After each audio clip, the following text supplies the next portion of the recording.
All right, guys, welcome back to TD Sports Talk. Just some quick news before we get started on today's video. This channel is transitioning into TD Fins Talk instead of Sports Talk. I will have two channels. One will be Sports Talk, of course. It's going to cover all sports because I do love sports in general. Football, basketball, baseball, soccer, hockey. I'm not really much of a hockey fan, but it doesn't hurt to get into it. But every sport, just about, especially tennis with Wimbledon going on right now, some good stuff over there. But this channel is transitioning into TD Fins Talk because I have a special love for my Miami Dolphins, so I want to keep that separate because all of my subscribers tend to be very avid Dolphin fans, and I don't want to bore you all with other news coming up in your notifications. So this channel is transitioning into TD Fins Talk. You don't need to do anything to change that. It'll be changed automatically with somewhat of a different look. All right. But if you are into all sports within the next week, just be looking out for TD Sports Talk, which will be an additional channel covering everything sports. OK, so with that being said, today's video, I wanted to talk to you all about fantasy football when it comes to the Miami Dolphins. OK. I'm not sure if you all are fantasy football lovers. I've played fantasy football about 10 times out of the last 11 years. Last year was the first year I hadn't played fantasy football in a very long time. But in my 10-year tenure of playing fantasy football, I've been very successful. I'm going to go out on a limb. I don't know the exact numbers, but I would say I probably won 6 of those 10, probably went to 8 of the 10 finals in my fantasy leagues.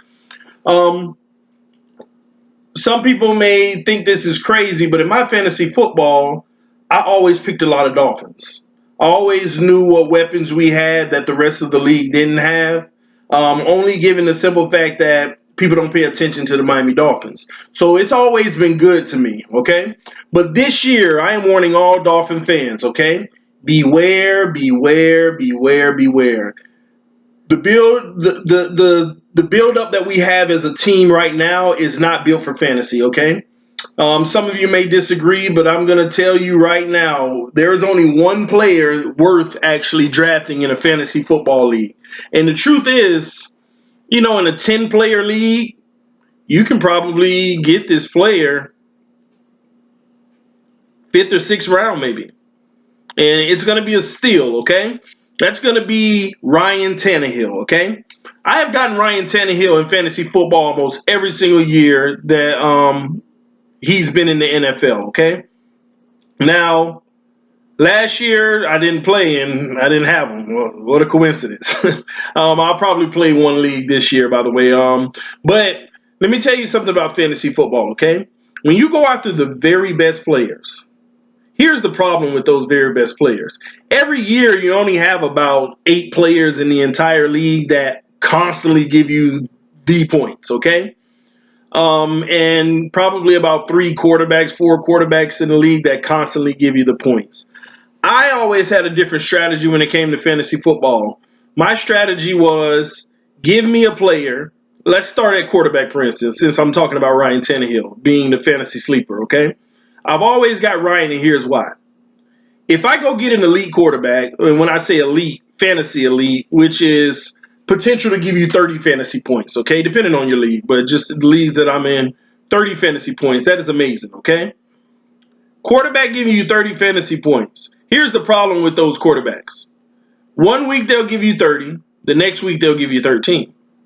Then they'll give you 26, then they'll give you 17. Then they'll give you 29. Then they'll give you 11. Then they'll see. It's always it's this fluctuation. It's like hit or miss. But I always draft Ryan Tannehill, and here's why: because I get a consistent 19 to 20 plus points consistently. You can count on those 20 points almost throughout the entire season. You might get a breakout out of the 10 weeks maybe of fantasy football. Out of the 10, 11, 12 weeks, whatever it is, I may have a breakout game only twice, which is like 30 points. But I have a consistent 20. And a lot of people go after the players that get them to 30, get them to 16, get them to 28, Get them to 14. Get them to when in fantasy it's best to look for the consistency. I consistently won games and never was by a large margin. See, I don't understand why people feel like, and I understand there are some leagues for points. The most points get you into the playoffs after there's a tiebreaker, but you shouldn't even have to worry about a tiebreaker if you're doing it right. But I don't understand players that have 200 points and their opponent always 110. 180, opponent 97. The truth is you could have went in the draft and you could have skipped that first round pick. You could have skipped the first round pick on that quarterback, or the second round pick on that quarterback, or the third round pick on that quarterback. You could have skipped it and got a much better receiver, much better running back that's going to give you another guaranteed 3 or 4 points than the one that you got. And then later in the draft, 5th or 6th, you go ahead and get that quarterback that's going to be consistent. And I think that's where a lot of people mess up. They first round, running back or quarterback. Second round. Now, don't get me wrong. In the first round, I always go after my running back. I try to get the best running back available. All right. Second round, I try to get the best receiver I can. Third round, best receiver I can. Fourth round, best running back I can. My first 4 rounds are running back and receiver. Try to get 2 and 2. 5th round comes around. I want to get the best tight end, because guess what? Everybody's drafting in the 5th round. They're still on another wide receiver or running back. 5th round, I'm ahead of everyone. I'm getting one of the top tight ends. 6th round come around. I know people may think I'm crazy for this, but I try to get the best defense. 7th round comes around, I'm getting the best kicker. 8th round comes around, I'm trying to get that middle of the road quarterback because everybody already got their starting quarterback. And 9 times out of 10, Ryan Tannehill might still actually be on the board. Unless you're playing in a league where a lot of people from Miami and it's just favorites, hometown favorites, they get them in the 1st, 2nd, or 3rd round. But that's a strategy I would recommend a lot of people take in fantasy football. It'll help your league, but stay away from everyone else, guys. Stay away from Kenny Stills, the ball. Stay away from any Dolphin receiver. The ball will be spread around. I know it's a lot of speculation. Devontae Parker can be a 1,000-yard back. Kenny Stills can be a 1,000-yard back. Jakeem Grant can open it up. Keyword could. But if we're spreading that ball out, you might have 5 receivers with 600-700 yards this year. 1 or 2 with 8 or 9. That's not fantasy worthy. Don't do it. Running back, same situation. Gore, he's going to be splitting time with Jakeem Grant, Kenyon Drake. These are the things because he's probably going to be in the backfield a little bit too because they try to find playing time for him. But too much committee for the Miami Dolphins now. It was easy to go Jarvis Landry because everybody knew it was going to him. He was the target.